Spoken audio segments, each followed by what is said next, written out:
इमाम हसन के बेटे। अल्लाह। जब वो गए तो एक हाथ में तलवार है और कुर्ता है, सिर्फ कोई जंगी सामान नहीं है, कोई खुद नहीं पहने हुआ है, कोई प्रोटेक्शन का सामान नहीं है, ऐसे ही जा रहे हैं। मगर शेर का पोता था, जाके बोले है कोई जो मेरा मुकाबला करे? अरे 22,000 से जो भूखा प्यासा मुकाबला तलब करे, अली का ही तो पोता हो सकता है। अर्जक नाम के पहलवान ने कहा, शिमर ने कहा अर्जक जा, अर्जक जरा जा, अर्जक जा लड़। अर्जक बोला तेरा दिमाग ठीक है शिमर, मैं 500 लोगों से लड़ता हूं, इससे अकेले लड़ लूंगा? दुनिया मेरी क्या कहेगी, तू तो करेंगे लोग, बच्चे से लड़ाऊं? मेरा बेटा जाके इसकी गर्दन काट लाएगा। उसने कहा ठीक है ट्राई कर ले। उसका बेटा आया ना जवान, आने में टाइम लगा, मरने में टाइम नहीं लगा। वाह वाह वाह। फिर दूसरा भेजा, मर गया। तीसरा भेजा, मर गया। चौथा भेजा, कट गया।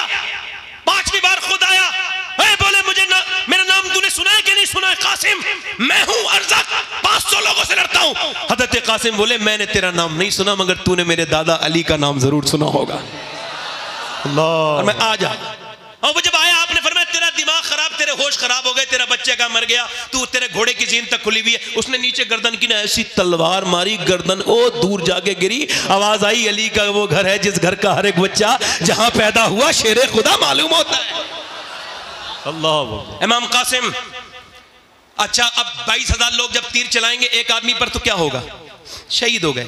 अब जब शहीद हुए ना तो और लाशों को इमाम उठा के लाए थे, तवज्जो करना मेरे इमाम पर, जब उठा के लाए थे और लाशों को तो गोद में उठा के लाए थे, मगर इनके लिए आपने नीचे को कपड़ा रखा और फिर टुकड़े उठा उठा के सर पांव अपने भतीजे के गठरी बांधी और फिर लेकर के आए।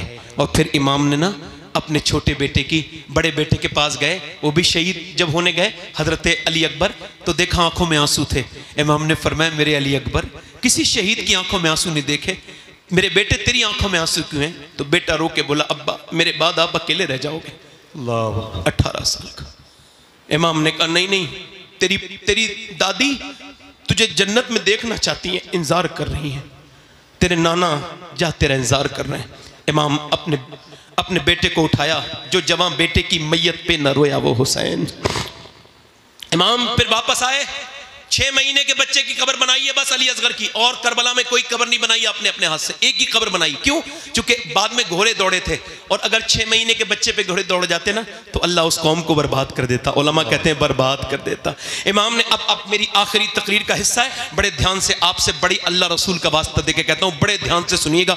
मेरे इमाम ने अपने नाना का जुब्बा पहन के और अमामा बांधा नाना का, और हाथ में जब साफा हाथ में तलवार ली तो पीछे से 21-22 साल के बच्चे ने हाथ रख दिया। पीछे मुड़ के देखा, हजरत ज़ैनुल आबिदीन थे। अब्बा मुझे छोड़ के जाओगे? तारीख क्या कहेगी कि जवान बेटा रहा और बाप को छोड़ के चला गया, बाप को जाने दिया। इमाम ने कहा नहीं नहीं मेरे बेटे, मेरा इम्तिहान खत्म हो रहा है, तेरा शुरू हो रहा है। तुझे तो मेरे अमानतें देता हूं, तू मेरा खलीफा है, मेरी अमानतों का अमीन, मेरी विरासतों का तू अमीन है, मैं तुझको देता हूं। मेरे ज़ैनुल आबिदीन, मेरी नस्ल तुझसे चलेगी, जा मेरे बेटे तेरा सब्र यहीं से शुरू होता है। इमाम ज़ैनुल आबिदीन को समझाया, फिर अपनी औरतों के पास गए और फरमाया ओ ज़ैनब, ओ उम्मे रबाब, ओ फातिमा, ओ शहरबानो, मैं जा रहा हूं, बस तुम सब्र करना, चीखना मत, चिल्लाना मत, रोना मत। अल्लाहु अकबर। सैयदा ज़ैनब ने कहा किसके सहारे छोड़ के जा रहे हैं? कहने लगे जिसके सहारे इब्राहीम ने हाजरा को छोड़ा था, उसी के सहारे छोड़ के जा रहा हूं, बस उसी के छाड़े छोड़ के जा रहा हूं। इमाम चल दिए बरेली से। हुजूर आला हजरत के भाई अल्लामा हसन कहते हैं अल्लाहु अकबर, हूरे करती हैं उरूसाने शहादत का सिंगार, खूबरू दूल्हा बना है हर जवान अहले बैत, और फातिमा के लाडले का आखिरी दीदार है, हश्र का हंगामा बरपा है मियाने अहले बैत। इमाम को आखिरी बार उनके घर की औरत देख रही हैं, अपना सौदा बेचकर बाजार सूना कर गए, कौन सी बस्ती बसाई ताजराने अहले बैत। इमाम जब करबला में गए, तलवार आपने चलाई, आपकी तलवार से तो कोई मुकाबला नहीं कर सकता था, तीर मारे, पहला तीर जब सीने पे लगा, ओ नौजवानों इस तीर को तुम भी दिल पे लेके सुनो। इमाम ने घोड़ा वापस किया, खेमे में जाके बोले बहन रोई थी क्या ज़ैनब? कहा हाँ मेरे भाई, तुम मेरे भाई हो, मेरे माँ जाए हो, मेरे साथी हो, मेरे भाई, मैं बचपन से तुम्हारे साथ खेली, मगर अब जब तीर लगाए तो ज़ैनब को अफसोस तकलीफ हो गई, मैं बहन हूँ। आखिर इमाम ने फरमाया ना मेरी बहन रो मत। जब मुअर्रिख तारीख तारीख लिखेगा तो खाली हुसैन इब्न अली की तारीख नहीं लिखी जाएगी, बल्कि ज़ैनब बिन्त अली की भी तारीख लिखी जाएगी। दुनिया कहेगी कि ज़ैनब भी कोई थी। ऐ मेरी बहन, दुनिया में बहनें बहुत आई हैं मगर तेरी तरह बहन कोई नहीं आएगी। तूने अपना घर दिया, अपने बच्चे दिए, तूने जितनी कुर्बानियां मेरे लिए दी, मेरी बहन आज हुसैन तुझे सलाम करता है, मगर बस थोड़ा सब्र कर ले। अभी सिर्फ एक मेरे तीर लगाए, और सुनना हदीस का बयान कर रहे हैं इमाम, अभी मेरे तीर लगाए, अभी तो मेरी लाश पर घोड़े दौड़ेंगे। देख मेरी बहन, औरत की आवाज औरत है, बाहर मत निकलना, बाहर मत निकलना। काश कि हमने शादियों में अपनी बहनों को दुपट्टा दे के कहा होता, बहन सर पे दुपट्टा ओढ़ ले। इमाम ने तो सीने में तीर खा के इतनी लाशें उठा के भी बहन से कहा था, बहन आवाज बाहर नहीं जानी चाहिए, मेरी लाश पर जब घोड़े दौड़े तब बाहर को निकल के मत आना, ये तुम्हें जेब नहीं देता कि तुम बेपर्दा हो जाओ। हाय हाय, इतनी तेजी के साथ लड़कियां गैर मुस्लिमों के घरों में जा रही हैं, क्या हमको शर्म नहीं आती इस बात पर? क्यों? चूंकि हमारे दिलों से इस्लाम निकल गया, कुरान निकल गया, नबी का फरमान निकल गया। हम अपनी बहनों से नहीं कहते हम तो खुद बदकार हैं, बिगड़े हुए हैं, हमें अपनी बहनों से क्या मतलब? ओ मेरे भाइयों, ओ मेरी बहनों, मेरा इमाम कह रहा है मेरी बहन अभी मेरी लाश पर घोड़े दौड़ेंगे। मेरा इमाम गया है फिर मैदान में, मगर तलवार वाली जंग उन्होंने खत्म कर दी। 10,000 तीर जब एक साथ एक आदमी की तरफ आए तो बताओ कहां कहां तीर लगे होंगे? कोई ऐसी जगह नहीं थी, सीने में तीर लगा, इमाम के निकाल दिया। निकाल ही रहे थे कि आकर के माथे पे लगा है, और जब माथे पे लगा उसको निकाल रहे हैं तो फिर नेज़े लगे, और इतने जख्म के कोई जिस्म का हिस्सा ऐसा नहीं है जो इमाम हुसैन के जिस्म पे जहां जख्म नहीं आया है, पूरे जिस्म पे तीर ही तीर लगे हुए। इमाम अब शहादत के करीब है, आपकी हाथ की जो पकड़ है वो कमजोर होती चली जा रही है, और आप घोड़े से नीचे तशरीफ ला रहे हैं। और जब नीचे तशरीफ लाए हैं तो मुअर्रिख ने लिखा है कि इमाम लबों को हिला के कुछ कह रहे थे। किसको याद कर रहे थे? अपनी सकीना बेटी को, वो जो 6 साल की रही है? नहीं नहीं नहीं। अपनी बहन ज़ैनब को? नहीं नहीं नहीं। अपने बेटे अली अकबर को? नहीं नहीं। अपने ज़ैनुल आबिदीन को? नहीं नहीं। अपने नाना को? नहीं नहीं। अपनी अम्मी फातिमा को? नहीं नहीं। का फिर किसको याद करते थे? का हुसैन जब घोड़े से नीचे आते थे जख्मों से चूर चूर, तो इमाम कहते थे घोड़े से गिरते गिरते, अल्लाह मेरे नाना की गुनहगार उम्मत को बख्श दे, अल्लाह मेरे नाना की गुनहगार उम्मत को बख्श दे। इतने जख्मों के बाद हुसैन ने क्या कहा है? अल्लाह मेरे नाना की उम्मत को बख्श दे।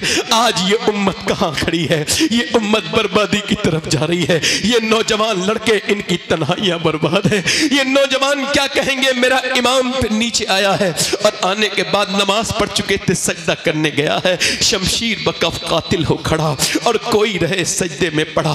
कहती है ज़मीने करबला इस शान का सजदा खेल नहीं। मेरे इमाम ने सजदे में सर रख दिया है, सजदे में सर रखता है मेरा इमाम, और जब कहता है अल्लाह की हमद बयान करता है तो फरिश्तों से अल्लाह कहता है तुम कहते थे कि तुम काफी हो सजदों के लिए, बताओ क्या तुम ऐसा सजदा कर सकते हो जैसा हुसैन ने किया है?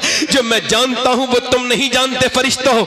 एक बाप जब अपने बेटे को दफनाता है तो उसका दिल को क्या गुजरती है, तुम फरिश्ते हो, तुमको क्या पता कि एक बेटे को दफन करने के बाद सजदा करना कैसा सजदा है। अपनी बेटियों बहनों की प्यास के बाद सजदा करना कैसा सजदा है। ऐसा दुनिया में सजदा नहीं हुआ कि सर सजदे में है, ऊपर से गर्दन चल रहा है।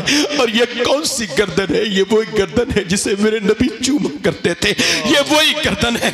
आज ऊपर से खंजर चल रहा है।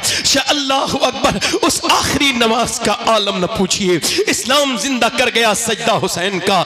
सजदे तो सबने किए मगर हुसैन तेरा अलग अंदाज है, तूने वो सजदा किया जिस पे खुदा को नाज है। इमाम की गर्दन काट दी गई है, अब घोड़े दौड़ रहे हैं इमाम के ऊपर। मगर मैं उन औरतों को भी आओ सलाम कर दूं, अहले बैत की उन औरतों को सलाम कर दूं जिनकी तरबियत सैयदा फातिमा ने की है। आओ सलाम करें उनको कि इधर घोड़े दौड़ रहे हैं लाशों पर, उधर सूरज डूब रहा है, पानी तो है नहीं उन औरतों के पास। उनके पास क्या है? करबला की ज़ैनब के पास सिर्फ मिट्टी है। मिट्टी से तयम्मुम करके ज़ैनब सजदे में चली गई, मिट्टी से तयम्मुम करके सकीना सजदे में है। मैं कहता हूं ऐसी भी कोई औरत नमाज पढ़ सकती है। उधर बेटों की हड्डियों पे जब घोड़े दौड़ते हैं तो चटाख चटाख की आवाजें आती है, उधर सजदे में औरतें नमाजें पढ़ रही हैं। ये कौन है? ये नबी के घर की औरतें हैं, ये नबी के घर की औरतें हैं जिन्होंने नमाज नहीं छोड़ी। ऐ लोगों, मौत करीब करीब है, ये तुम्हारी दुनिया। तुमको जाओ पोस्टमार्टम हाउस पे मुरादाबाद जाओ, जाओ संभल के पोस्टमार्टम हाउस पे जाओ, जाओ जाकर के देखो कितनी लाशें पड़ी हैं मेरी और आपकी तरह, उन्हें चीरने वाला नहीं है। वो चीरने वाले कहते हैं हमारे पास टाइम नहीं, कल चीरेंगे, और कल वो चीरते हैं शराब पी करके। अब तो ग्लेंडर चल गया है, पहले तो फाड़ते थे, अब ग्लेंडर से चीरते हैं, पूरा जिस्म फाड़ देते हैं। कौन सी दुनिया में लगे हुए हो, फाड़ देते हैं। हुजूर फरमाते जब मुर्दे का हाथ पकड़ता है ना गस्साल, तो मुर्दा कहता है आराम से उठा, तेरे उठाने से बड़ी तकलीफ होती है। जब हाथ उठाने से तकलीफ होती है तो बोलो। जब वो चीरते हैं और फिर सीते भी कैसे, ऐसे करके बड़ी प्लास्टिक की रस्सी से चीरते हैं पूरा ऐसे करके, तो उस वक्त कितनी तकलीफ होती होगी। मैं तो दिन रात सफर में रहता हूँ, बार बार दुआ करता हूँ, ऐ अल्लाह पोस्टमार्टम वाली मौत से बचा लेना मेरे मालिक। पोस्टमार्टम वाली मौत से कैसी खबरें तुम्हारे बाप दादे की खबरें तुमसे कह रही हैं, तो उनका मरना तुम्हारे लिए काफी नहीं था। कब तक नौजवानों मोबाइलों पे अपनी जिंदगी बर्बाद कहते रहोगे? कब तक तुम गेम खेलने के लिए पैदा हुए थे? नहीं, तुम गेम खेलने के लिए नहीं, तुम तो मेरे नबी की आंखों की ठंडक हो, तुम तो मेरे हुजूर का प्यार हो। खुदा की कसम तुम मेरे सरकार का प्यार हो, मेरे नबी का प्यार हो। तुमको पता नहीं नादानो कि तुम अपने घर में सोते रहते हो, मगर मेरे नबी आज भी अपने मजार में तुम्हारे लिए दुआ कर रहे हैं, आज भी दुआ कर रहे हैं। क्या बताओ किससे दिल लगा लिया? आओ आकर के कहें रब हमको माफ कर दे, हम बड़े गुनहगार हैं, हमको माफ कर दे मौला, हम बड़े खतेकार हैं।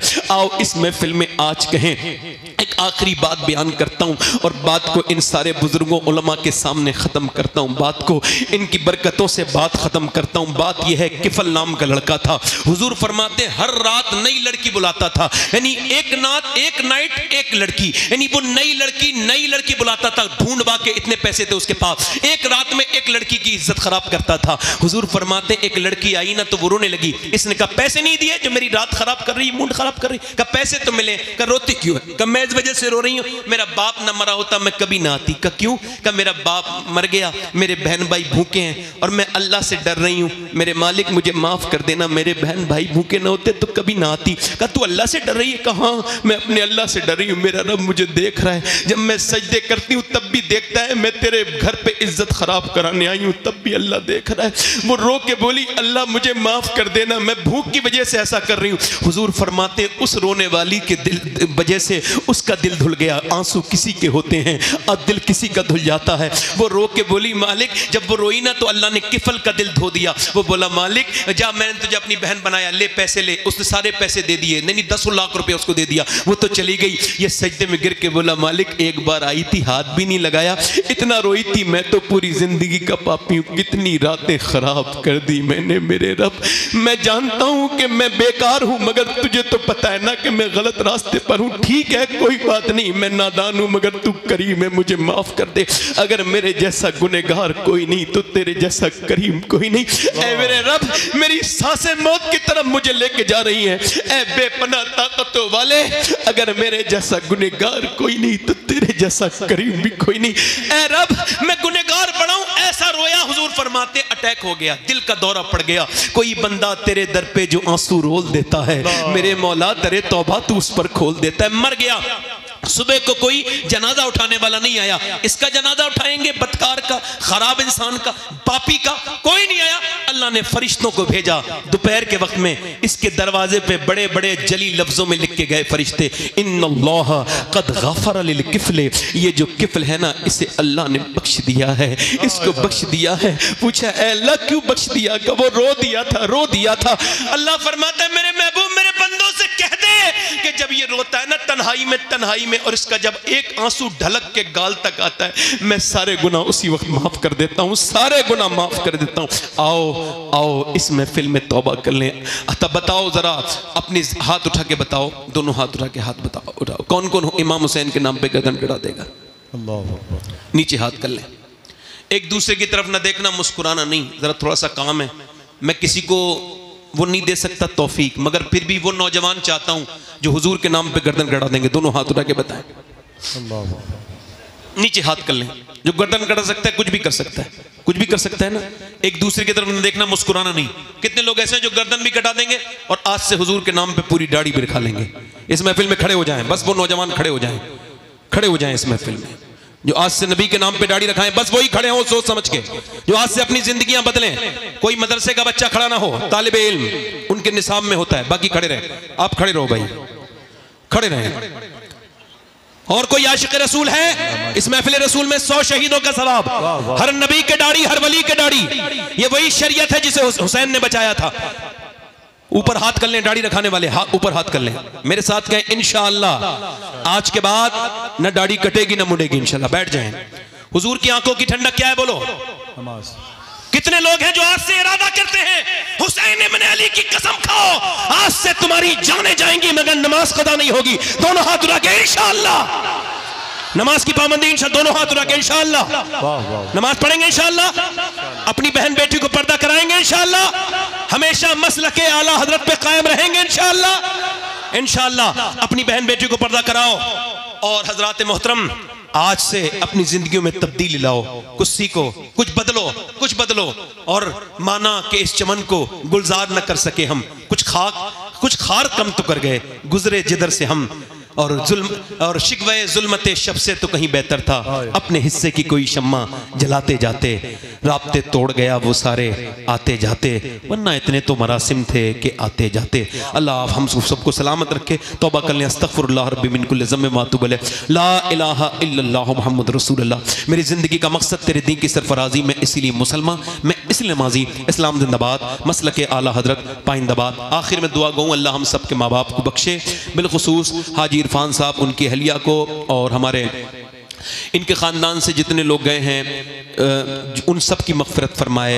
अभी मुजस्सम भाई की वालदा का करीब में इंतकाल हुआ, अल्लाह उनकी मग़फ़िरत फरमाए, उनके दर्जात को बुलंद करे। अल्लाह मेरी वालदा को शिफा दे, वो बीमार हैं, आप में जो भी इंशाअल्लाह बाद में दुआ होगी। आप बैठें, अब शब्बीर बरकाती साहब पढ़ेंगे और मैं आसिफ भाई से गुजारिश करता हूँ कि कुछ अशार आप अच्छे से सुनाएं। और मुझसे कोई गलती हो गई हो तो ज़रा थोड़ा सा ये तरीका ऐसे अपनाना पड़ता है, थोड़ा ज़ोर से बोलना पड़ता है शुरू में, माफ़ कीजिएगा कोई गलती हो गई हो। मैं आपका खादिम हूँ, खिदमत करने वाला है, नौकर से गलती हो जाए तो मालिकों को माफ़ कर देना चाहिए। अस्तगफिरुल्लाह रब्बी मिन कुल्लि ज़म्बिन व अतूबु इलैह। पढ़ लीजिए ला इलाहा इल्लल्लाह मुहम्मद रसूलुल्लाह। मेरी ज़िंदगी का मकसद तेरे दीन की सरफराजी, मैं इसीलिए मुसलमान, मैं इसीलिए नमाजी, इस्लाम जिंदाबाद, मसलके आला हजरत पाइंदाबाद। व युतइमून अत्ताअम अला हुब्बिही मिस्कीनन व यतीमन व असीरा। सदक़ल्लाहुल अज़ीम। तमाशाइयों चुन के रख लो। अल्लाह ताला हम सबको सलामत रखे, इस महफिल को सलामत रखे, मसलके आला हजरत को अल्लाह सलामत रखे। मैं अर्ज करता हूँ थोड़ी देर में आप ठीक हो जाएंगे। मुझे थोड़ा बहुत हल्का फुल्का एक्सपीरियंस है लोगों को ठीक करने का। मैं डांट नहीं रहा हूँ इस वजह से कि मेरा ये गुस्से वाला पहलू ना खुल जाए आप पर, मगर ये जरूर है कि आप लोग जरा थोड़ा सा आराम से इत्मीनान से रहें। तो ये इमाम हुसैन की महफिल है। अब ये समझ के तकरीर सुनिए आप कि ये जिंदगी की आखिरी तकरीर है, इसके बाद आपने कोई तकरीर नहीं सुननी है। और अगर आप ऐसा नहीं करेंगे तो ये तकरीर आपके लिए, ये प्रोग्राम आपके लिए कोई फायदे का नहीं होगा। क्यों? अब मैं आपको बताऊं, इस वजह से कि आदम की औलाद जब तक मौत को याद रखती है गुनाहों से बची रहती है, और जब आदम की औलाद मौत को भूल जाती है तो गुनाह की तरफ चली जाती है। ऐसे कितने लोग हैं जो अपने घर से रोज निकलते हैं मगर मौत किसी को मैसेज नहीं करती, ओटीपी फील करना नहीं पड़ता। ये एक ऐसी महफिल है जो सवाब की भी है और इबरत की भी है। सवाब की इसलिए कि अल्लाह ताला मरहुमा नादिरा परवीन की मग़फ़िरत फरमाए, आमीन, उनके दर्जात बुलंद करे और हमको भी अपनी मौत की फिक्र अता फरमाए। मौत करीब है और ये इमाम हुसैन की महफिल है। मरता वो नहीं है, इकबाल कहता है मौत तजदीदे मिज़ाक़े जिंदगी का नाम है, मौत के पर्दे में छुपा बेदारी का एक प्याम है। मौत को समझा है गाफिल इख्तिताम जिंदगी, जिंदगी की शाम है सुबह दवाम जिंदगी। मरता वो नहीं है मियाँ, मरता वो नहीं जिसको मौत आ जाए, मरता वो है जिसके ख्यालात मर जाए, जिसका ईमान मर जाए। वो मारने वाले यजीदी जिनके ईमान मर चुके थे वो जिंदा रहे, मगर अल्लाह ने उनको ऐसी मौत दी कि आज उनका नाम तक कहीं पता नहीं, और वो हुसैन जो शहीद किया गया आज भी लोगों के दिलों में जिंदा है। अल्लाह अकबर, अल्लाह अकबर, अल्लाह अकबर, अल्लाह अकबर। बस मैं 2-3 शेर मैंने कहे थे। ये आसिफ भाई आपको पहली बार मैंने ये 2-3 शेर कहे थे, ये 4-5 शेर 8 मुहर्रम को, यानी अभी मेरे ये अशार जो है इनकी उम्र कम है, मगर मर्तबा इस वजह से बड़ा है, उम्र से कोई लेना देना नहीं कि ये किसी और की शान में नहीं, इमाम हुसैन की शान में है। वैसे भी बुजुर्गी अकल से आती है, उम्र से नहीं आती। अगर ये शेर 2-3 पढ़ता हूँ, सुनेंगे आप लोग, उसके बाद तकरीर करूंगा। दोनों हाथ उठा के बरा, दोनों हाथ उठा के लब्बैक या हुसैन, लब्बैक या हुसैन। पढ़ता हूँ 2-3 शेर। दीने मुहम्मदी का उजाला हुसैन है, वाह वाह वाह वाह वाह। मेरे रसूल पाक का प्यारा हुसैन है, अल्लाह अल्लाह अल्लाह। मेरे रसूल पाक का प्यारा हुसैन है। और जिसने कुचल के रख दिया तख्ते यजीद को, जिसने कुचल के रख दिया तख्ते यजीद को, शेरे खुदा के घर का वो बेटा हुसैन है। जोर से बोलो, शेरे खुदा के घर का वो हुसैन है, बोलो बेटा हुसैन। और ये एक शेर बहुत अच्छा सुन रहे हैं आप लोग, माइक भी बहुत अच्छा बजा रहे हो भाई, बहुत अच्छा बजा रहे। नहीं, लीडों में कमी नहीं, हम लोगों की आवाजों में कमी। आप जरा जोर से बोले सुभान अल्लाह। मेरे साथ पढ़े जरा, इस कलाम का रदीफ है हुसैन है, जरा पढ़े। मेरे रसूल पाक का प्यारा हुसैन, प्यारा हुसैन। और इस दौर के यजीद से सुन्नी को डर नहीं, इस दौर के यजीद से सुन्नी को डर नहीं, क्योंकि हमारे सीनों में जिंदा हुसैन। या हुसैन या हुसैन या हुसैन, क्योंकि या हुसैन, क्योंकि हमारे सीनों में जिंदा। और यजीद को जो मानते हैं ना, उन्होंने भी कभी अपने बेटे का नाम यजीद नहीं रखा, है ना? अब ये शेर समाप्त करें। उसके भी उस यजीद को अपना न कह सके, हाजी उस्मान साहब शेर समाप्त करें। उसके भी उस यजीद को अपना न कह सके, अरे दुनिया ये कह रही है हमारा हुसैन। पढ़ो, दुनिया ये कह रही है हमारा। इनकी आवाज बुलंद है, जरा जोर से बोले। दुनिया ये कह रही है हमारा, दुनिया ये कह रही है हमारा। और शेर अगला, आखिरी शेर सुनिए, अल्लाह करे तो आप समझ जाए। पिटना ही है वो सीना जिसमें नहीं हुसैन। अरे क्या कहना, पिटना ही है वो सीना जिसमें नहीं हुसैन। हम आशिकों के सीनों में आका हुसैन है, हम आशिकों के सीनों में। और ये मक्ता समाप्त करें। खौफे यजीदियत हो शबाहत को किस लिए, खौफे यजीदियत हो शबाहत को किस लिए, दादा है उसके गौस तो नाना हुसैन।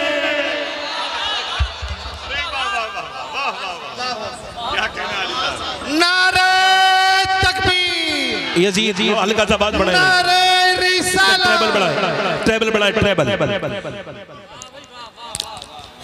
यजीद बनते हैं लोग आज भी कोशिश से, और हुसैन बनते नहीं, खुदा बनाता है। कोई अगर ये कहे कि एकदम हुसैन बन गया तो जल्दबाजी होगी। हुसैन एकदम वजूद में नहीं आता। इंग्लिश में मैं तकरीर शुरू कर रहा हूं अपनी। इंग्लिश में एक फिलॉसफी है, उसको कहते हैं कंपाउंडिंग इफेक्ट, यानी चीजों के हल्के हल्के होने के बाद उसका रिजल्ट आ जाना। जैसे आप क्या समझते हैं, कोई एकदम इंजीनियर बनेगा? नहीं, उसकी पूरी जिंदगी उसके पीछे लगी भी होती है। कोई अगर ये समझे कि एकदम कोई मास्टर बन सकता है, नहीं बन सकता। एकदम इंजीनियर बन सकता है, नहीं बन सकता। कोई एकदम एमएलए बन जाएगा, ऐसा नहीं है, नहीं हो सकता। कोई एकदम एमपी बन जाए, ऐसा नहीं हो सकता। उसकी पूरी जिंदगी उसके पीछे लगी हुई है। आप इस बात को गौर करें। बैठे बैठे आप लोग बेटे देखो, थोड़ी देर के लिए इंसान के बच्चे बनो, थोड़ी देर के लिए। इधर देखो, थोड़ी देर के लिए इंसान के बच्चे बनो, थोड़ी देर के लिए। थोड़ा समझ, सब सब्र करो, सब्र थोड़ा भाई। बैठ जाओ, थोड़ा सा सुन लो। इधर देखो, सुन लो। मैं बहुत जल्दी अपने घर वालों को भी नहीं मिलता हूं, सुन लो मुझे, सुना रहा हूं, सुन लो। आपकी खिदमत करने आया हूं, खादिम हूं आपका, तो थोड़ी झाड़ू लगाने दो अपने दिलों पर मुझे। एक दो मतलब ये, इसको और मैं हल्का समझा दूं आपको। एक दो गुटके खाने से अगर कैंसर होता तो कौन खाता?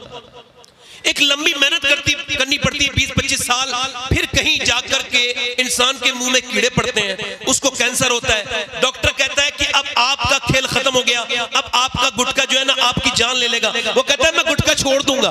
वो कहते हैं अब तो दुनिया छोड़ने का वक्त है, अब आप गुटखा क्या छोड़ेंगे?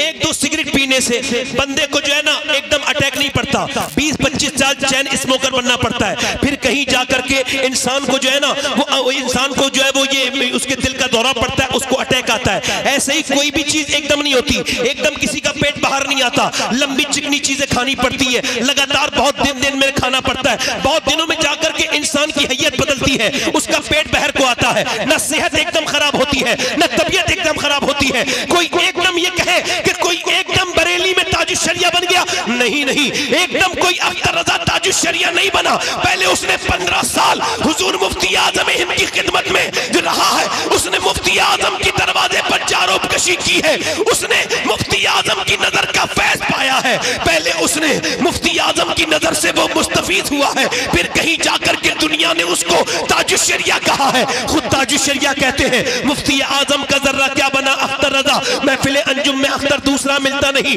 यानी जब मुफ्ती आजम की नजर पड़ती है तो अख्तर रजा बनता है, और जब आला हजरत की नजर पड़ती है तो बंदा मुफ्ती आजम बनता है। और सुनिए, जब नजर पड़ती है बाबा फरीदुद्दीन गंजे शकर की, और एक लंबी तरबियत होती है, एक लंबा मुजाहिदा, तब कोई जाकर के अलाउद्दीन अलियम साबिर कलियरी बनता है। और एकदम कोई निजामुद्दीन महबूब इलाही नहीं बनता। पहले बाबा फरीद उसको संवारते हैं, उसको संवारते हैं, उसको बनाते हैं, उसको सिखाते हैं, तब कोई जाके निजामुद्दीन महबूब इलाही बनता है।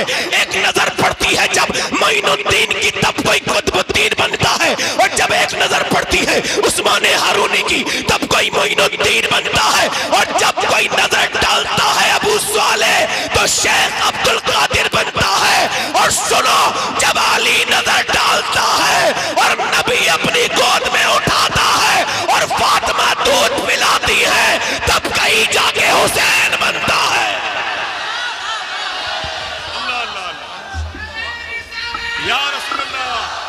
को कम करें, इको आवाज बढ़ाएं, आवाज दिल लगा के बोलो सुभान अल्लाह।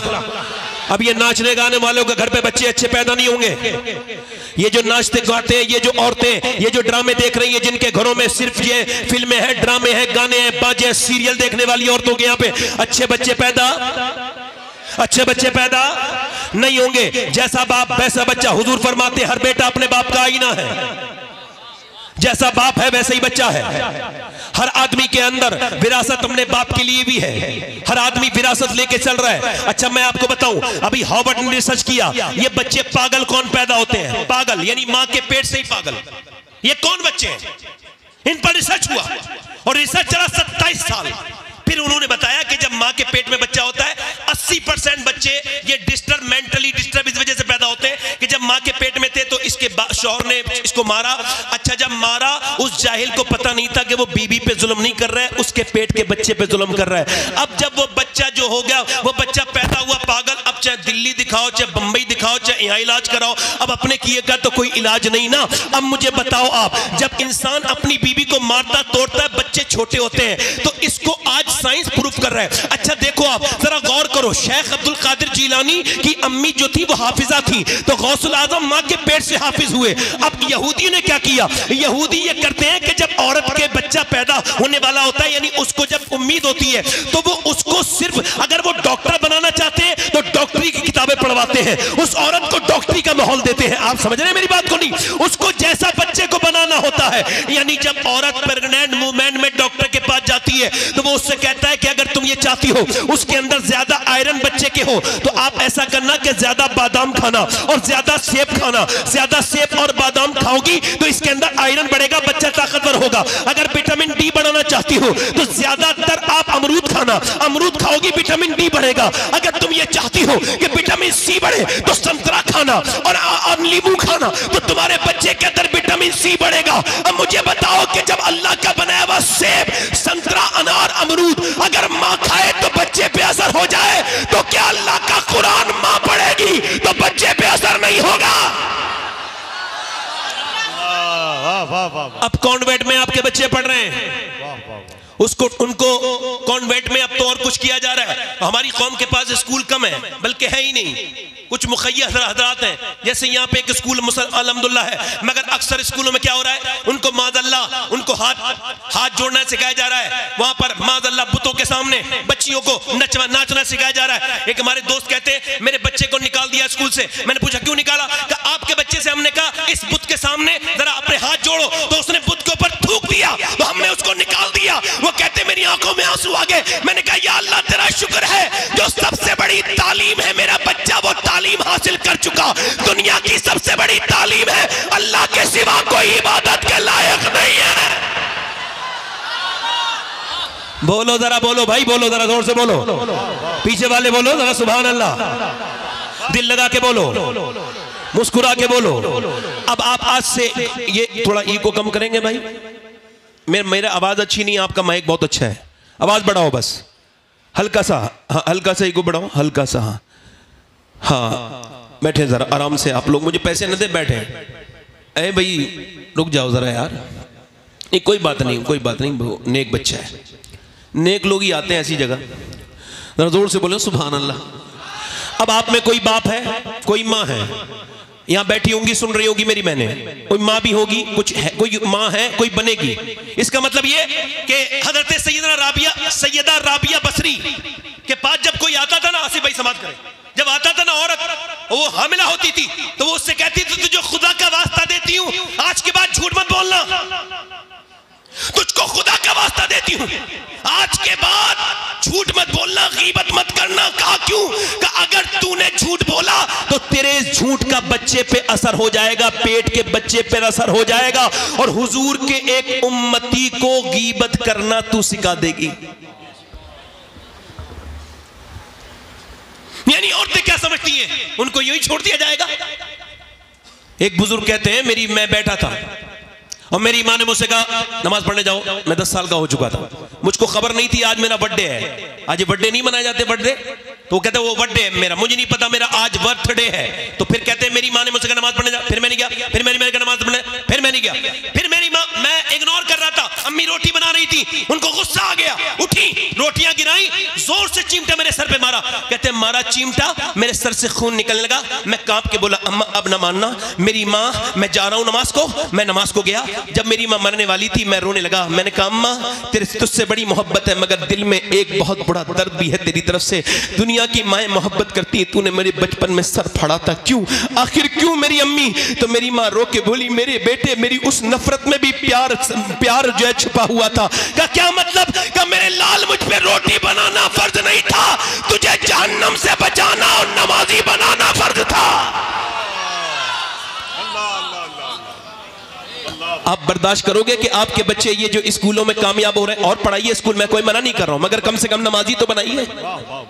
अच्छा, आप में कितने लड़के ऐसे होंगे जो वर्जिश करते होंगे, ये जो आर्टिफिशियल बॉडी बनती है जिम में जा करके, इसका कोई फायदा वायदा नहीं होता। ये इतने बाज लोग तो इतने वो खा लेते हैं इसमें प्रोटीन की चीजें कि मर तक जाते हैं, वो जल्दीबाजी में जल्दी बॉडी बनाना चाहते हैं। ये अजीब से लोग नहीं लगते आपको? अच्छी खासा अल्लाह ने बनाया है तो ये ऐसे करके टाइट होकर चलते हैं अजीब किस्म से। अच्छा, जब ये छोड़ देते हैं तो फिर इनकी जिस्म भी वहीं आ जाता है। सुन्नत ये है जिस्म के मामले में, हुजूर की सुन्नत ये है कि सरकार का पेट कभी बाहर नहीं आया, हुजूर का पेट बिल्कुल सीने के बराबर था, ये सुन्नत है। अच्छा, ये जब अपनी वर्जिश छोड़ देते हैं तो फिर ये वैसे हो भी जाते हैं। मौला अली से किसी ने पूछा, आपसे बड़ा पहलवान तो दुनिया में कोई नहीं, आप कैसी वर्जिश करते हैं? जरा जोर से तो बोलो सुभान अल्लाह। आप कैसी वर्जिश करते हैं? फरमाया मैं कोई वर्जिश नहीं करता। अच्छा, औरतें भी अब आजकल सुबह को जाती है टहलने के लिए, मैं इससे कोई इख्तलाफ नहीं कर रहा हूं, मगर एक सवाल कर रहा हूं। ये सब दानिश्वर लोग बैठे हैं और एक सवाल पूछ रहा हूं। एक औरत सुबह उठी है, उसने बच्चों को तैयार किया है, नाश्ता बनाया है, फिर बच्चों को रुखसत किया है और नाश्ते के बर्तन धोए हैं, फिर दोपहर में भी खाना बनाया, फिर दोपहर के बर्तन धोए हैं, फिर कपड़े धोए हैं, फिर शाम में उसने खाना बनाया, फिर नमाज भी पढ़ी है और फिर वो रोटी वो खाना वाना बना के फिर बर्तन उर्तन धो के फिर वो सोई है। तो आप मुझे बताइए, अब सुबह को कोई उससे कहेगा मॉर्निंग वॉक पे जाओ, जाएगी? अब जो सिर्फ खा रही है वो जाएगी नहीं जाएगी? उसको तो जाना है। अच्छा, फिर जाती है, हमें इससे कोई एतराज नहीं, जाती है जाए, मगर ये जो मेकअप करके जाती हैं, इन बेशरमों से सवाल है कि सुबह सुबह ये मेकअप का क्या मतलब है? मगर ये वर्जिशें अपनी जगह, मगर मर्दों के लिए भी वर्जिश बता रहा हूं और औरतों के लिए भी वर्जिश बता रहा हूं। मौला अली से पूछा, कितने बड़े पहलवान हैं आपको पता है? बद्र के मैदान में। कहां पर? बद्र के मैदान में 313 मुसलमान और उधर थे 1000। जब उन्हें बांध के उनको मारा तो उनमें से 70 मारे गए। कितने मारे गए? बोलो, पूरा मजमा बोलो, कितने? 70। और 70 में से 312 लोगों ने मिलके मारे 35 और अकेले अली ने मारे 35। अल्लाह अल्लाह अल्लाह, बोलो भैया बोलो, वाह वाह वाह, बोलो। बल्ला कह रहा हूं, जलसे में बज़ौक आदमी का काम नहीं है। बज़ौक बंदा ये जो कभी नहीं मुस्कुराता है, जहां जाए माहौल खराब। अगर ये कभी नहीं मुस्कुराने वाला, घर में घुसे बच्चे डर जाते हैं इसे देख के। मैं सही बता रहा हूं, मुस्कुराना सीखे, मुस्कुराने से माहौल अच्छा होता है। जोर से बोले सुभान अल्लाह, दिल लगा के बोले। अब मेरी तरफ देख के गौर करें। अब मौला अली से पूछा गया कौन सी वर्जिश करते हैं? पर मैं कोई वर्जिश नहीं करता। रिवायतों में लिखा है कि मौला अली एक रात में 1000 रकात नमाज नवाफिल पढ़ते थे। अल्लाह अल्लाह, बोलो कितने? कितने? 1000। और सैयदा फातिमा एक सजदे के बाद कहती थी, मालिक कोई ऐसी रात तो बना दे कि फातिमा दिल खोल के इबादत कर सके। तवज्जो है कि नहीं? मौला अली कहते हैं मेरी शादी हो गई। जोर से बोलो सुभान अल्लाह, जोर से बोलो। जितने लोग अपनी मर्जी से खड़े हैं, जिन पर जोर जबरदस्ती नहीं है, सवाब की नियत से खड़े हैं, वो जरा इमाम हुसैन की वालदा के नाम पे बोले सुभान अल्लाह। और जितने लोग मजबूरी में आए हैं, उस मजबूरी को खत्म करने के लिए, ईमान की पुख्तगी के लिए बोले या रसूल अल्लाह। आप महफिल में आए हैं तो महफिल के हो जाइए, छोड़ जाइए आप कौन हैं। यहाँ कोई मर्तबे नहीं है, हम सब बराबर। यहाँ कोई बड़ा नहीं है, कोई छोटा नहीं है, हम सब बराबर है। और मैं आप सबका खादिम हूँ, नौकर हूँ, नौकरी कर रहा हूँ। सुमाए जोर से बोले सुभान अल्लाह। मौला अली की शादी हो गई। हमारे यहाँ तो शादी होने में नहीं आती, लंबे खर्चे हो रहे हैं, सब कुछ हो रहा है, शादी होने में नहीं आती। मगर मौला अली कहते मुझसे अबू बकर सिद्दीक ने, बोलो सुभान अल्लाह, उमर फारूक ने, मैं जंगल में बकरी चरा रहा था, कहते मुझसे कहा अली आप ऐसा करें सैयदा को रिश्ता दें, हुजूर की बेटी को। मैंने कहा मेरा तो घर भी नहीं मेरे पास, तो मैं रिश्ता कैसे दूं? तो कहा मेरा, हज़रत अबू बकर बोले मेरा दिल करता है अली तेरी शादी फातिमा के साथ होगी। कहते मौला अली मैं गया हुजूर की बारगाह में, ऐसे बैठ गया। अब आप भी जाए करें रिश्ता लेने तो ऐसे बैठा कर, ऐसे बैठ गया। मैंने अर्ज की, हुजूर ने इरशाद फरमाया क्या हुआ अली, कैसे आए? कहा हुजूर आपको देखने का दिल करता था तो आ गया हूं। फरमाया अच्छा, तो अच्छा ये बात तो ठीक है, मगर जो तेरे दिल में है ना अली, वो भी बता दे, क्या बात लेके आया है? तो कहते मौला अली मैं रोने लगा। मैंने कहा हुजूर आपने मुझे मेरे बाप से लेके पाला था, अली आपका गुलाम है, आपका नौकर है, आपने बाप की जगह पाला, आपने तालीम दी, एक मेहरबानी और कर दीजिए, अपनी बेटी का रिश्ता मुझे दे दीजिए। कहते हुजूर खामोश हो गए। मैं डरने लगा कहीं हुजूर मना ना कर दे, मगर सरकार फिर मुस्कुराए और कहा अली तुझे मुबारक हो, मैं जिब्राइल का इंतजार कर रहा था, अल्लाह ने अभी जिब्राइल को भेजा है और फरमाया है कि फातिमा की शादी अली के साथ कर दी जाए, यही अल्लाह की यही अल्लाह की, जोर से बोलो यही अल्लाह की, यही अल्लाह की। मौला अली कहते हैं मेरी शादी हो गई, मैं एक दिन अपनी बीबी के पास गया, मेरी बीबी थोड़ी परेशान थी। आपकी बीबियां परेशान हुआ करे तो उनसे लड़ाई न लड़ा करो। कैसे मुंह बनाए बैठी है, क्या हो गया? नहीं, आपके लिए सुन्नत ये है कि हुजूर की सुन्नत ये है कि जब अम्मी आयशा रूठ जाती थी तो हुजूर मना लेते थे, है ना। वैसे भी थानेदार के पास जलील होने से बेहतर है कि बीबी के सामने ही 2-3 बातें ऐसी कर लो जिसमें कमरे में जलालत महसूस हो। कोई तवज्जो है मेरी बात की नहीं? बेहतरीन मियां बीबी वो है, ये मजाक नहीं कर रहा हूं मैं आपसे, बेहतरीन मियां बीबी वो है जो बात कर लेते हैं आपस में। क्या कर लेते हैं बोलो? क्या कर लेते हैं बोलो? बात कर लेते हैं। मौला अली कहते हैं मैंने पूछा क्या हुआ है फातिमा? कहने लगी मेरे बच्चे बड़े बीमार हैं, ठीक नहीं हो रहे, माँ को फिक्र है। बाप ने क्या कहा? चलो फातिमा हम दुआ करते हैं। फातिमा बोली अगर आप कहें तो मैं रोजे की मन्नत मांग लूंगा। बिल्कुल, आज के बाद जितनी औरतें हैं यहां भागती है, वहां भागती है, कभी उसके पास कभी उसके पास, मैं उनसे कहता हूं कहीं जाने की जरूरत नहीं, बस एक ही तरीका है और वो भी तरीका अपने घर से नहीं, सैयदा फातिमा के घर से बता रहा हूं। जब कोई परेशानी आए तो कहीं जाने की जरूरत नहीं, 3 रोजे की मन्नत मांग लो। पूरा मन में बोलो, जरा अकीदे मजबूत करो, जोर से बोलो। अल्लाह तुम्हें सलामत रखे, किसी के मोहताज ना हो, अल्लाह करे तुम कभी दोनों हाथ उठा के बोलो सुभान अल्लाह। अल्लाह तुम्हें किसी का मोहताज ना करे। अपनी बीवियों को, अपनी बहनों को यह समझाना कि हम ये सुन के आए हैं कि जब हसन हुसैन बीमार हुए थे तो मौला अली ने हाथ उठाए थे और कहा था ऐ अल्लाह मेरे बच्चों को शिफा दे दे, ऐ अल्लाह मेरे बच्चों को शिफा दे दे। मुझे बताओ कि दुआ करने वाला अली हो और आमीन कहने वाली फातिमा हो। आमीन कहने वाली, जोर से बोलो, आमीन कहने वाली सैयदा हो। और दुआ किसके लिए हो रही है? जन्नती जवानों के सरदार के लिए हो रही है। अल्लाह करे आप पहुंच गए, मुझे जहां पहुंचाना था आप वहां पहुंच गए। थोड़ा सा मुझे तेज बोलना पड़ा मगर आप पहुंच गए। जिल लगा के बोले सुभान अल्लाह, मुस्कुरा के बोले। अब मौला अली कहते हमने दुआ की ऐ अल्लाह हमारे बच्चों को शिफा दे दे, ऐ अल्लाह हमारे बच्चों को शिफा दे दे। याद रखो तुम मुसलमान हो, तुम अकेले नहीं हो। जब कभी परेशान हो जाओ दोनों हाथ उठा लिया करो और कभी कभी सजदे किया करो, रोया करो अल्लाह के सामने। मैं कहता हूं उन नमाजियों पर मेरा जुमला जरा नोट करिएगा, अल्लाह की तरफ से ये जुमला आपको बयान कर रहा हूं मेरे रब के फजल से।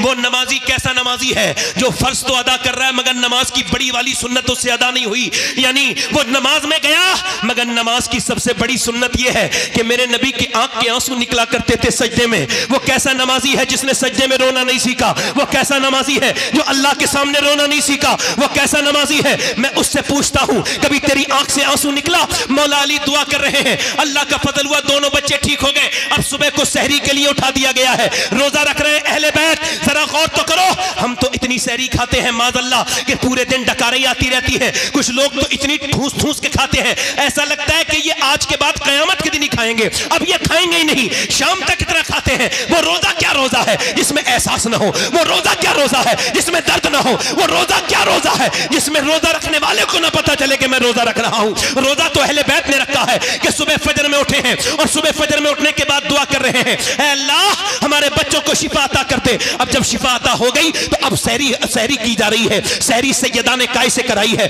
न खजूरें हैं न जौ हैं, सिर्फ पानी है, पानी। और पानी से सैयदा खातून जन्नत सलामुल्लाह ताला अलैहा ने हजरत मौला अली से पानी से सहरी करवाई। इमाम हसन ने सहरी कर ली, इमाम हुसैन ने सहरी कर ली, सैयदा पाक ने सहरी कर ली। अब जब रोजे का वक्त हुआ, अब सुबह जब दिन निकला तो मौला अली मजदूरी करने के लिए निकले। आज से बिलारी का कोई मुसलमान या आसपास का कोई मुसलमान आज के बाद मजदूरी करने निकले तो सर झुका के ना निकले, वो शर्मा के ना निकले, वो अपना मुंह छिपा के ना निकले, वरना फख्र से निकले और आवाज लगाता हुआ निकले, लोगों मैं मजदूरी करने जा रहा हूं और ये नबी की भी सुन्नत है, अली की भी सुन्नत है। क्या क्वेश्चन निकाला है? अल्लाह अकबर, अल्लाह अकबर, अल्लाह अकबर, वाह। ये अली की भी सुन्नत है। बोलो जल्दी बोलो, मैं जो करबला ले जाना है आपको, करबला ले जाना है। करबला के बाद फिर इंशाल्लाह आप इन्हें सुनेंगे। जोर से बोलो सुभान अल्लाह। मैं बोलता रहूं मर्जी है आपकी कि नहीं है? जरा दोनों हाथ उठा के बोलो सुभान अल्लाह। आज के बाद कोई मजदूर का बेटा ना शर्माए ये कहते हुए कि मेरा बाप मजदूर है। बिल्कुल शर्माने की जरूरत नहीं। अगर आपका भाई रक्षा चलाता है फख्र से कहो कि मेरे भाई ने मुझे हराम का नहीं खिलाया, हलाल का खिलाया है। अरे वाह, जरा दिल लगा के बोलो सुभान अल्लाह। सैयदा पाक ने सही मौला अली मजदूरी करने के लिए निकले, पूरे दिन मजदूरी करके शाम को आए हैं और आकर के सैयदा पाक को दे दिया खाना, वो दे दिया जो। अब जो नबी की बेटी ने, मेरी बहनें सुन ले, मेरी बेटियां सुन ले, नबी की बेटी ने चक्की चलाना शुरू कर दी। चक्की चलाते चलाते चलाते चलाते, तवज्जो करना, मेरी तरफ तवज्जो करना, अशरफ अली थानवी ने लिखा है, ये देवबंदियों के मौलाना है, उन्होंने कहा है, वो कहते, उसने भी लिखा है मतलब इस बात को, हालांकि हमारे उलमा ने भी लिखा है कि मौला अली एक पांव रखते थे काय पे घोड़े के रकाब पर, और घोड़े पे बैठने से पहले मौला अली का एक कुरान पूरा हो जाता था। समझ में आई? जो समझ में आए वो करामत नहीं होती, जो समझ में ना आए वही होती है। तवज्जो है कि नहीं? तवज्जो है मेरी बात तरफ? नहीं दिल लग रहा है? जरा किन लोगों का दिल लग रहा है यार? फेसबुक पे दिल लगता है, हुजूर की बातों में दिल नहीं लग रहा है। इंस्टाग्राम 3-3 घंटे चल जाता है और उंगली ऐसे चलती रहती है। बिल्कुल ये क्या है? ये बेवकूफ़ी है, ये डोपामाइन अटैक कर रहा है आपके ऊपर। ये आपके अंदर जो ये क्या समझ रहे हैं, बीमारी है ये भी, इसका इलाज होगा कुछ दिनों के बाद। आप देख लेना 10 साल के बाद मोबाइल के मरीजों का इलाज डॉक्टर किया करेंगे, लिख लो इस बात को, ये बीमारी है। तवज्जो है मेरी तरफ? नहीं आपकी? अब मेरी तरफ तवज्जो करो, जरा गौर करो, मेरी तरफ तवज्जो करो। मैं क्या कर रहा था? मौला अली फरमाते हैं, मौला अली अपने घर में सैयदा पाक ने फिर चक्की चलाई। इतनी अच्छी बात से सुभान अल्लाह नहीं बोलेंगे? चक्की चलाई, और चक्की चलाने के बाद मैं गुजारिश करता हूं कि बैठे आप लोग, मुझे पैसे न दें, मैं थोड़ा डिस्टर्ब होता हूं पैसे लेने में। बैठ जाए, पैसे न दें, आप बस सुन लें, यही आपका इनाम है। वल्लाह अगर आप मुझे ठीक से सुन लेंगे ना तो यही इनाम है आपका, पैसा कोई न दें। हाँ गुजारिश कर रहा हूं, बैठे रहें आराम से। जब शब्बीर भाई का नंबर आएगा दीजिएगा, है ना? मैं ऐसा नहीं कि मुझे तलब नहीं है, मगर नहीं यह है कि ये इस वक्त जो बात हो रही है बहुत ज़रूरी है। चूँकि एक हदीस शरीफ आला हज़रत ने उस हदीस को कोट किया है, फरमाते हैं कि जो नजराने को मना करेगा, हुजूर की हदीस है, जो नजराने को मना करेगा एक दिन भीख भी मांगेगा तो भीख भी नहीं मिलेगी। अल्लाह। तो मैं मना नहीं कर रहा हूँ, आप किसी दूसरी सूरत से कर सकते हैं, मगर फिलहाल मेरी तकरीर पर असर हो रहा है। बैठे आराम से, मैं अपनी बातों से अलग हट रहा हूँ। मैं कहीं और हूँ, आप यहीं हैं, मैं अभी मदीने में हूँ। मैं मदीने में उस चक्की के आसपास हूं जिस चक्की ने पूरी दुनिया को पाला है। ये चक्की सैयदा की चल रही है, जमाना जितना लंगर खा रहा है।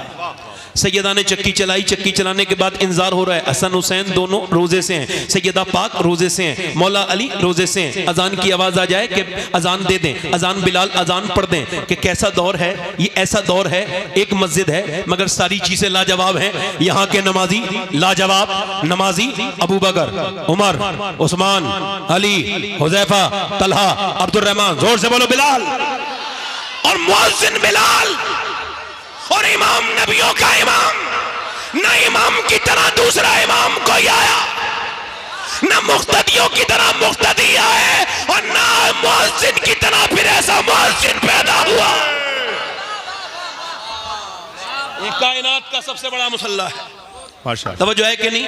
मौला अली ने इंतजार कर रहे हैं अजान की आवाज आ जाए। अब जरा ध्यान से सुनिएगा, ये खाना तैयार है, अजान की आवाज आ जाए, मगर अजान की आवाज आने से पहले एक मिस्कीन की आवाज आती है। आवाज में थोड़ा दर्द था। आवाज ये था कि नबी की बेटी, मैं मिस्कीन हूँ, मेरे घर बच्चे, मैंने खाना नहीं खाया, मेरे बच्चों ने, वो भूखे हैं मेरे बच्चे, और मैं बड़ी उम्मीद से आया हूँ, क्या आप मुझको कुछ दे सकती हैं? एक दिन की भूखी प्यासी नबी की बेटी ने सबसे पहले अपना हाथ बढ़ाया और सैयदा ने कहा, लो हसन मेरे बदले का, मेरे हिस्से का खाना दे के आओ।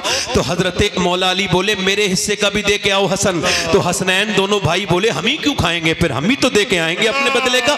दोनों बच्चे भी दे करके आ गए। और ये फिर अब दूसरी रात गुजर गई है अहले बैत पर, और फिर ये दूसरी रात के बाद ये तीसरे दिन की सुबह हुई है। दूसरे दिन की सुबह में इन्होंने पानी से सहरी कर ली है। फिर मौला अली जो है वो मजदूरी करने के लिए गए हैं। एक तो अरब का हाई टेम्परेचर, उसमें मौला अली 2 दिन के रोजे से, उसके बाद अल्लाह अकबर दोपहर तक जो है वो इफ्तार करके, दोपहर तक मेहनत करके मजदूरी करके शाम को लेके आए हैं। फिर नबी की 2 दिन की भूखी प्यासी बेटी ने फिर चक्की चलाई है, और चक्की चलाते चलाते नबी पाक सल्लल्लाहु ताला अलैहि वसल्लम की बेटी ने चक्की चलाने के बाद फिर रोटी बनाई है, और रोटी बनाने के बाद फिर इंतजार हो रहा है कि अजान की आवाज आ जाए। आज ये दूसरा रोजा है, अजान की आवाज आ जाए, मगर अजान की आवाज आने से पहले एक आवाज आती है, और बड़ी पुरदर्द आवाज है। आवाज ये है, मैं एक यतीम हूं और मेरा बाप मर चुका है, 3 दिन हो गए मेरे घर में कुछ बना नहीं, क्या अहले बैत मुझको कुछ दे सकते हैं? क्या सैयदा के घर से कुछ मिल सकता है?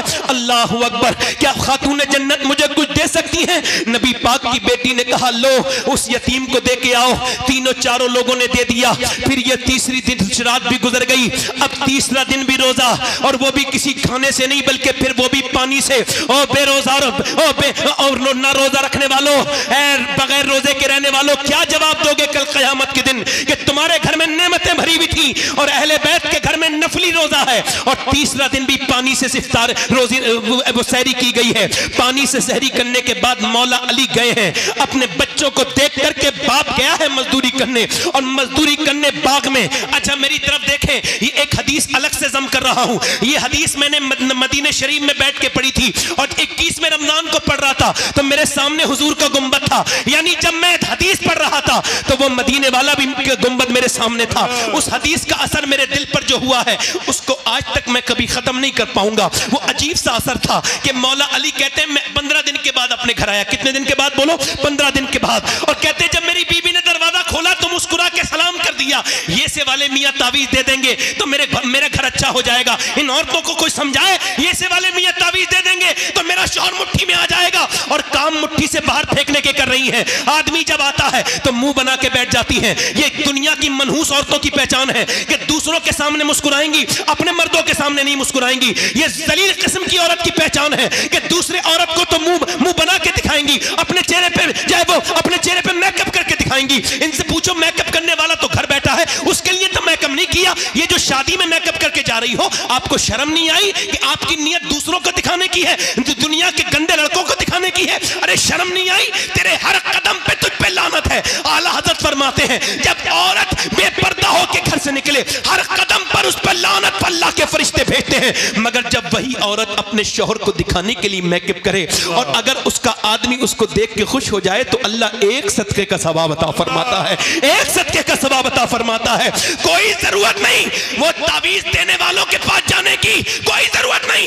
एक ही तरीका है जब शौहर को अगर मनाना है, और ये सुन्नत फातिमा है कि जब तेरा शौहर घर में आए तो मुस्कुरा के सलाम कर दे, इंशाअल्लाह बरकतें घर में रहे। वाह वाह वाह वाह वाह वाह, बरकतें बरकतें बरकतें। नहीं नहीं नहीं, पानी नहीं, पानी नहीं, जोर से बोले सुभान अल्लाह। पानी आपकी मोहब्बत, मुस्कुरा के बोले वाह वाह, मुस्कुरा के बोले।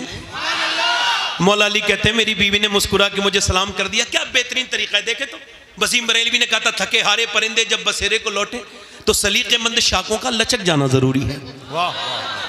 जब शौहर आए तो औरत को अच्छा माहौल देना चाहिए, घर बना रहेगा। किसी की पंचायत की जरूरत नहीं, वरना सारी दुनिया से पंचायत कराओ, कोई फायदा नहीं है। मगर सुनिए, सैयदा फातिमा ने मुस्कुरा के, हजरत अली बोले मुझे भूख लगी है, पानी पेश किया। ये तरीका है, कुछ ना हो तो पानी दे दो। तो उन्होंने पानी पे, कब भूख लगी है? कहते मौलाना 3 बार आवाज दी ना, आवाज नहीं आई। चौथी बार मैंने कहा सैयदा, अंदर से रोने की आवाज आई।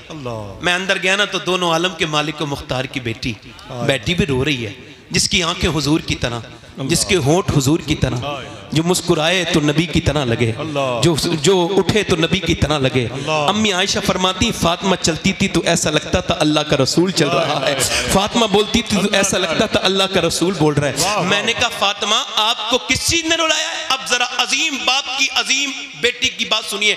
फरमाया मेरे सरताज मेरे अब्बा ने, मैं इस वजह से रो रही हूँ कि आपको खाना नहीं दे पाई, इसका अफसोस है कि आप सफर से आए। कहा क्यों? कि जब आप घर से गए थे कई दिन का फाका था, घर में आए हैं तो आज कई दिन का फाका है। हजरत अली कहते हैं आपने मुझे बताया क्यों नहीं? कहा मेरे अब्बा ने कहा था फातिमा अली से वो मत मांगना जो उनके पास मौजूद न हो। कहते हैं मैं बैठा था, फिर मैं रोने लगा और बहुत रोया, और फिर मैंने फातिमा को रोते देखा। मैंने पूछा क्यों रोती हैं? कहने लगी आप चले गए थे, मेरे अब्बा के घर में 16 दिन से चूल्हा नहीं जला है मेरे अब्बा के घर में। हजरत अली कहते हैं बच्चों की भूख अपनी जगह, मगर हुजूर को सुन के मैं बाग की तरफ गया और जाकर के मैंने बाग वाले से कहा कोई काम ले लो मुझसे। उसने कहा 1 डोल निकालोगे और पानी दोगे मेरे बाग को तो एक खजूर दूंगा। कहते 3 डोल निकाले, पसीने में भीग गया, मगर फिर हुजूर को याद किया, 17 डोल निकाले, बिल्कुल भीगा हुआ हूं पसीने से, और मेरे बच्चे भी भूखे, मैं भी खुद भी भूखा, मगर एक खजूर चखी तक नहीं। ऐसे करके हुजूर की बारगाह में ले गया। हुजूर ये नजराना है, फरमाया अली तेरे बच्चे भूखे हैं, तेरी फातिमा भूखी है, तेरे हसन भूखे हैं, उनको नहीं दिया। मैंने कहा हुजूर हसन से ज्यादा, फातिमा से ज्यादा, हुसैन से ज्यादा अली आपसे मोहब्बत करता है मेरे आका। हुजूर ने दोनों हाथ उठा के दुआ की थी, ऐ अल्लाह मैं अपने अली से मोहब्बत करता हूँ, तू भी मेरे अली से मोहब्बत कर। या अल्लाह मैं इससे, इसकी औलाद से राजी हूँ, तू भी इससे राजी हो जा।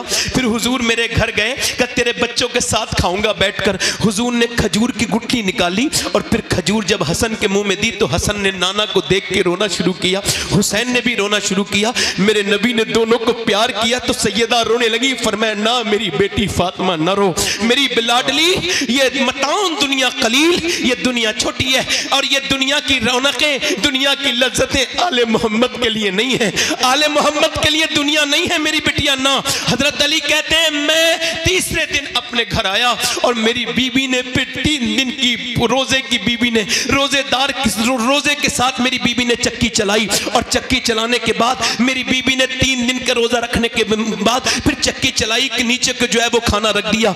अब अजान की आवाज आ जाए, मगर अजान की आवाज नहीं आई, एक कैदी की आवाज आई, वो भी गैर मुस्लिम की, एक असीर की आवाज आई। उसने कहा मैं एक गैर मुस्लिम हूं, मुझे मदीने में किसी ने खाना नहीं दिया और सबने मुझे डांट दिया, भगा दिया, मैं कैदी हूं, क्या नबी की बेटी मुझको कुछ दे सकती है? मैंने सुना है जिसे कहीं से कुछ नहीं मिलता वो फातिमा के घर से कभी खाली नहीं जाता है, क्या आप कुछ दे देंगी?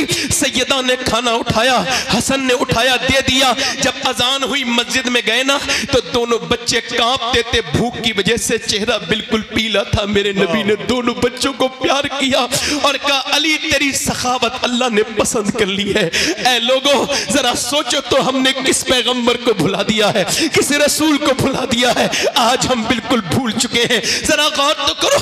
मेरे नबी ने फरमाया अली तेरी सखावत अल्लाह को पसंद आई, तेरी ज़ियाफत अल्लाह को पसंद आई। अल्लाह ने जिब्राइल को भेजा और फिर फरमाया वयुतइमून अत्वामा अला हुब्बिही मिस्कीनन व यतीमन व असीरा, यानी खुद ना खाते हैं भूखों को खिला देते हैं। कैसे साबिर है मोहम्मद के घराने वाले। मगर मैंने अर्ज की थी ए सैयदा, ए तैयबा, ए ताहिरा, ए सैयदा फातिमा ये बताएं आखिर आपने 3 दिन का रोजे क्यों रखे, 4 दिन का क्यों नहीं रखा या 2 दिन का क्यों नहीं रखा? आवाज आई मेरा पैगाम यजीद के लिए था मदीने से, ओ यजीद तू मेरे बेटे हुसैन को डरा नहीं पाएगा, ना 3 दिन की भूख से, ना 3 दिन की प्यास से, चूंकि फातिमा ने ट्रेनिंग मदीने में करा के भेजा है। अल्लाह अकबर, अल्लाह अकबर, अल्लाह अकबर, अल्लाह अकबर, अल्लाह अकबर। वाह वाह वाह, नारे तकबीर, दोनों हाथ उठा के नारे तकबीर, आपको नारे रिसालत। आपको ये माहौल कैसा लग रहा है बोलो? अल्लाह अल्लाह, ये माहौल सब गौस पाक का बनाया हुआ माहौल है, ये सब बड़े पीर ने बनाया है। वाह वाह वाह, तवज्जो करें हुसैन। अब सुनो, अब जरा एक तवज्जो करना। मौला अली कहते हैं मैंने अपनी बीवी फातिमा से पूछा, बोलो सुभान अल्लाह, मैंने पूछा फातिमा मैं कुरान पढ़ता हूं, तवज्जो करना हाजी उस्मान साहब जरा आपकी तवज्जो इस अपने बात पर, यहां पे देखिए। मैंने पूछा फातिमा ये बताएं मैं जब कुरान पढ़ता हूं एक पांव रखता हूं घोड़े की रकाब पर और जीन पर बैठने से पहले मेरा कुरान मुकम्मल हो जाता है, ये आपके अब्बा की बरकत है, मगर आप बताएं आप कैसे कुरान पढ़ती हैं? तो सैयदा चक्की चला रही थी, मुस्कुरा के बोली मैं अपनी चक्की शुरू करती हूं, उसके अंदर दाने रखती हूं और एक राउंड, एक चक्कर मेरी चक्की का पूरा नहीं होता कि फातिमा का कुरान पूरा हो जाता है। अरे जब बाप ऐसा कुरान पढ़े और माँ ऐसा कुरान पढ़े तो बेटा अगर नेज़े पे चढ़ के कुरान पढ़े तो हैरत की बात क्या है? अल्लाह अल्लाह अकबर, अल्लाह अकबर, अल्लाह। यजीद बनते हैं लोग आज भी कोशिश से, हुसैन बनते नहीं, खुदा बनाता है। अच्छा एक चीज है तकदीर, क्या है बोलो? तकदीर को ना मानना कुफ्र, तकदीर को मानना ही पड़ेगा और मैं आपसे मनवा भी लूंगा अभी यहीं बैठ के। जो तकदीर का ना मानने वाला है मेरी 2 मिनट की बात सुने, 2 मिनट में भी नहीं। किसी ने अपने बाप को अपने आप इंतखाब किया ना? बताओ। अरे कोई अपनी मर्जी से अपना बाप चुनता है? चुनता है? अगर ऐसा होता तो लोग बिल गेट्स के घर पैदा होते, अडानी अंबानी घर बच्चे पैदा होते, गरीबों के घर बच्चे पैदा नहीं होते। कोई अपनी मर्जी से अपना बाप, अपनी माँ, बोलो बोलो, अपनी माँ, अपनी बहन, अपना भाई, अपना नाना, अपनी नानी, और किसी का नाना ठीक है तो नानी ठीक नहीं, किसी का दादा ठीक है तो दादी ठीक नहीं, किसी का बाप ठीक है तो माँ ठीक नहीं, किसी की माँ ठीक है तो भाई ठीक नहीं, किसी का भाई ठीक है तो बहन ठीक नहीं, किसी को अल्लाह ने बहन से नवाजा, अच्छी बहन है तो उसके भाई अच्छे नहीं है। मगर पूरी दुनिया में एक हस्ती ऐसी है हुसैन इब्ने अली की, जिसे जिधर से देखो लाजवाब है। अल्लाह ने उसे भाई हसन मुश्तबा दिया, बहन ज़ैनब कुबरा दी, उसको माँ सैयदा फातिमा जो सारी जन्नती औरतों की सरदारा है, उसका बाप अली जो सारे वलियों का सरदार है, उसकी नानी खदीजा जो सारी उम्महातुल मोमिनीन की सरदारा है, और उसका नाना सारे नबियों का सरदार है। अफजल है कुल जहां में घराना हुसैन का, पूरा मजमा हाथ उठा के, अफजल है कुल जहां में घराना हुसैन का, अरे नबियों का ताजदार है नाना। अल्लाह अकबर, अल्लाह अकबर, अल्लाह अकबर, वाह वाह वाह, सुभान अल्लाह, सुभान अल्लाह, सुभान अल्लाह। मुस्कुरा के बोलो, वाह वाह वाह, मुस्कुरा के बोलो। अब जरा करबला में आते हैं। करबला क्या है? हक और बातिल की लड़ाई। करबला काई की लड़ाई है? हक, झूठ और सच की लड़ाई। यजीद और हुसैन की लड़ाई नहीं है, इस्लाम और गुमराही की लड़ाई है। हुसैन करना शहीद होता तो आज घर घर यजीद होता। अल्लाह अल्लाह अल्लाह, तवज्जो है कि नहीं? वाह वाह। हुसैन कौन है? हुसैन कौन है? अच्छा, आप ये पसंद करोगे आपका इमाम किसी शराबी के पास बैठे? ना ना ना ना। आप पसंद करोगे आपका इमाम किसी जुआरी के पास बैठे? ना ना।